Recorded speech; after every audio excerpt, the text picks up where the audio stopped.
wakati nilikuja pastor tangaza mambo na kesha, nilikuja kesha mara mbili hapa.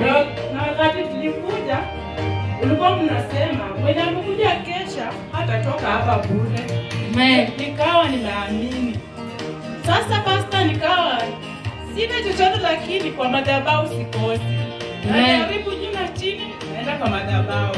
Amen. Sasa niko na mtoto wa form 4. Pastor sikuwa na school fees, nilikuwa na shilingi 4,000. Sasa wakati nipeleka mtoto shule nilikuwa nataka aende boarding. Kufika huko mwalimu akaniambia anataka 16,000.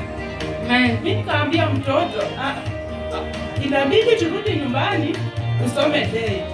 Mtoto akasema hapana mama, ongea na mwalimu. Nikamwambia hapana, usiongee na mwalimu, mimi ninajua padi tutatoa pesa. Kwa imani tu. Sasa Jumapili nikikuja kwa madhabahu sikosi.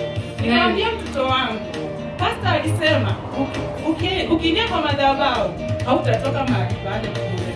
Amen. Nikaamini hilo. Pastor mtoto akaenda day.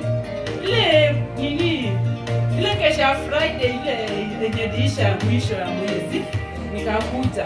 Sasa nilikuja mtoto akawa hana amani. Akaniambia mama, mimi marafiki zangu wako bodi na mimi siko bodi. Nikamwambia hapana, kwa imani tu pesa itakuja. Akaniambia mama, watu wamenipa pesa na mimi sina pesa. Nikamwambia yeye Delphine, wewe soma today. Mtoto akawa hana amani. Tukawa tunakaa na mtoto. Sasa Friday moja ikakuja nikamwambia wewe enda tu hata kama hauna amani, Mungu atatenda jambo. Basi wakati mtoto wangu alienda shule, naona jioni anakuja akiwa na amani.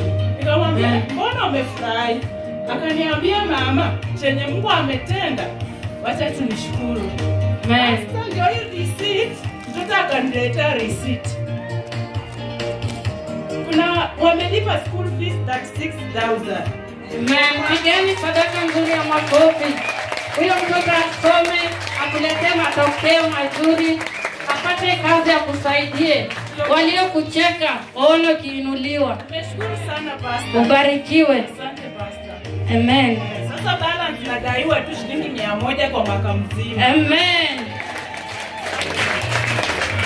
Barikiwe. Asante pastor. Atasoma. Asante pastor. Amen.